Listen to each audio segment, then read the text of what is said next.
In the aftermath of World War II, the world stood shattered, its economies in ruins.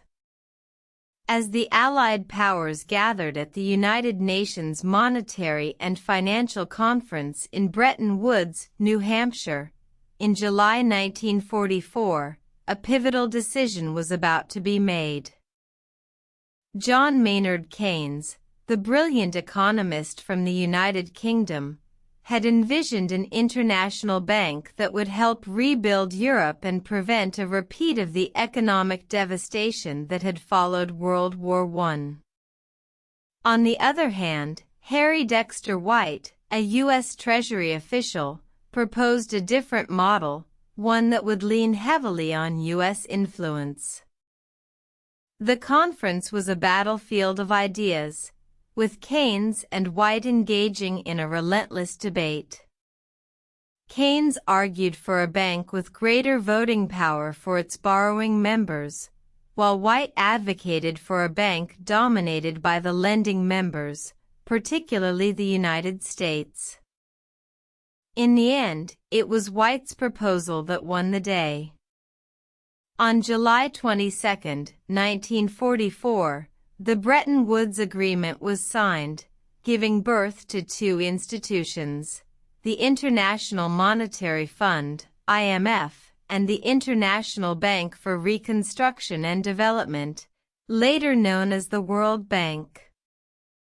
The World Bank, with its initial capital of $10 billion, was designed to provide loans to war-torn countries for reconstruction. It was headquartered in Washington, D.C., and its first president was the American economist, Eugene Black. In the years that followed, the World Bank played a crucial role in rebuilding Europe and Japan. It funded infrastructure projects, such as the Aswan High Dam in Egypt and the Tanana Valley Railroad in Alaska. However, its influence was not without controversy. Critics argued that the bank's loans often came with stringent conditions, leading to economic dependence and social inequality in the borrowing countries. Today, the World Bank continues to operate, with a mission to end extreme poverty and promote shared prosperity. Despite its evolution over the decades, its origins remain deeply rooted in the ashes of a world at war, born from the minds of men who sought to prevent history from repeating itself. The World Bank's genesis was a testament to human resilience, a beacon of hope in the aftermath of destruction.